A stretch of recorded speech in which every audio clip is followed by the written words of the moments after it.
Hello, my friends. On the bench right here in front of us, we have three snare shells. These are currently the three main models that I make here at AVA Drums. I think over the years, as I have sort of developed or progressed with my building of these shells, I kind of assumed that people who follow AVA Drums understand exactly what they're looking at, because I went down a massive rabbit hole over the years to come up with something that's either unique or different or has elevated the simple stave drum to something beyond just a couple of pieces of wood stuck together. So I will try and explain exactly what's what with each of these shells. So I'm going to start with this SLIM-STAVE model.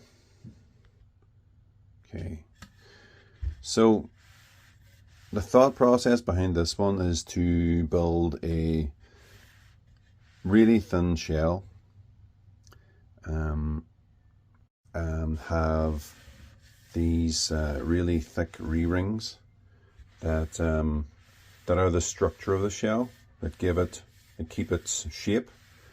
So the shell here itself is like 5 millimeters thick.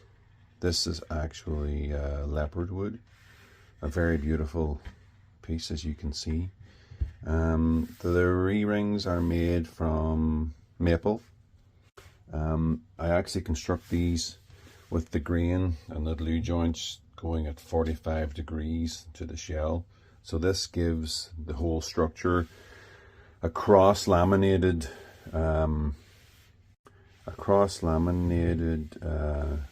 strength, because you cannot beat cross-lamination for strength. But the problem with cross-laminating woods is they tend to want to fight each other with expansion and contraction. And I find this very relevant here in the plains of Alberta, Canada, because it gets so dry in the wintertime that any moisture that's in anything is just gone. It's below freezing for 6 months, so any moisture just gets zapped out of everything. Now I try to build drum shells with a horizontal piece of wood running the circumference on the inside as a reinforcement or a structural build method, but they basically fought each other to the point where it pulled apart. The ring and the shell basically went to war with each other and ultimately failed over the space of a few months, just sitting on the shelf doing absolutely nothing. So I find with the 45-degree ring, it seems that the ring still has enough movement when exposed to humidity swings, that the ring can expand and contract enough to let the shell breathe and move as it needs to, but also not tear itself apart. So there's a little bit of give, not a lot, not too much, but enough give to let the shell breathe. So that is my thought process behind my 45-degree re-rings. How does this shell sound? So this shell actually has quite a high resonant note. Now you'll find thick shell drums have a really high resonant note. I'm not really a big fan of super thick drum shells. I think they're a bit of a one-trick pony. Good for projection, volume, but they can lack a bit of low-end body. You know, just my personal opinion. But with this shell, like, this has quite a high resonant note, but it also has loads of body and loads of bottom end because of that thin shell. So this one is a bit of a unicorn, I suppose, because it gives you the actual, it gives you the throw and projection of a really thick shell, but also has the dexterity and the finesse of a really thin shell for like response, for brushwork, also has a nice sort of all-rounded tone. Under a microphone, I think this drum sounds phenomenal. I'd be biased to say that, of course, yeah, but anyway, that is the thought process behind this drum. So, shell super thin. This shell on its own would be basically useless. It wouldn't stand any abuse whatsoever. So the structure here is the re-ring, kind of like an acoustic guitar frame. The re-ring is the body structure, and then the shell is basically a skin. Yep. So that is how that model works. So next, this one is what I call my STABLE-STAVE. So this is as close to, I think, a regular stave drum as I get, with a reinforcement ring.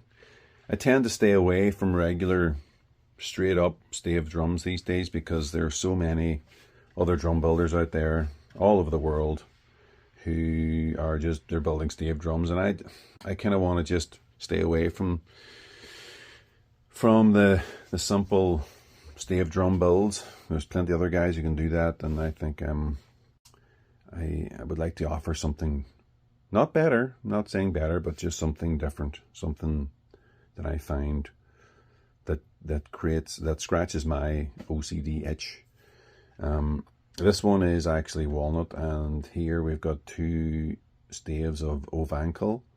Then the badge is going to go right there, of course. It's going to look pretty sweet. So the thought process behind this one is an 11mm thick stave shell. This one also has maple re-rings, also constructed, as you can see, at 45 degrees to the main shell, for the exact same reasons that this one is constructed at 45 degrees. It creates a cross-laminated structure, which is super strong, but it also has enough give to let the shell just naturally be how it wants to be. If you want to expose this to the dry plains of Alberta, or you take it to Ireland and it gets rained on every day, I'm pretty confident that the shell should stay at least in round and in shape, and not pull itself apart due to extremes in humidity. This shell would sound as much like a regular stave drum as any other stave drum, I suppose, if that makes sense.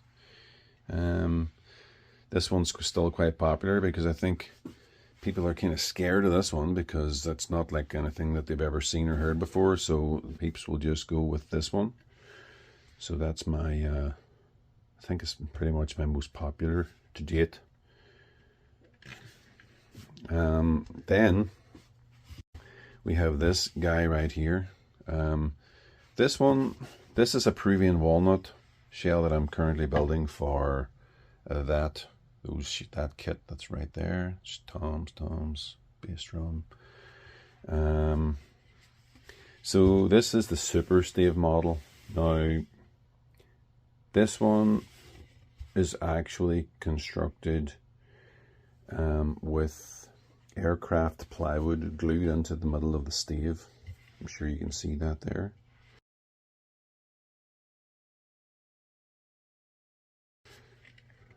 Yeah. So the thought behind this one is anytime I build a drum kit or set with a bunch of different shells, I suppose for simplicity's sake, making 45 degree re-rings for all the different size shells might take me 3 months to build, which I've got these 14-inch shells like nailed down like this. There's quite a bit of math involved in even trying to make this thing. So all my shells for my kits, you can see here, these are all SUPER-STAVE shells. Now you can see, zoom in there, there's a little thin layer of birch aircraft plywood housed within the stave itself. And they vary in thickness too. Like this shell here, that's about a 1/2 inch shell, and it's got about a 3mm piece of birch aircraft plywood. This one here is like a 2mm piece of birch aircraft plywood, because this shell is quite a bit thinner. I think this one is like 8.5mm thick, so quite thin. And to make a stave shell that thin, I don't think I could get away with just using straight up plain pieces of wood. It would work, and it has done for many others, but I want to offer something that's resilient to abuse and resilient to shipping company handling, which is where I seem to come up against the biggest issues with having stuff get damaged or broken.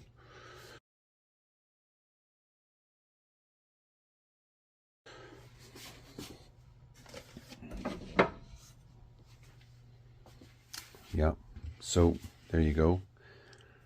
SUPER-STAVE shells actually have quite a low resonant note, which I think is great for toms, bass drum, toms.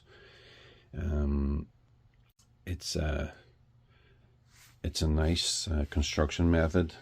I think it's less fussy looking too, just to have that nice sort of straight up stave shell for my kit builds. The trend for toms right now is they have to be super thin to be, you know, cool. But so I think this one right now fits well with for my build purposes. So there you go. We got the SUPER-STAVE, which is stave shell with aircraft plywood glued in the center, as you can see right here. My STABLE-STAVE, which is technically a regular stave shell, and now has 45-degreed maple re-rings. You can see right there.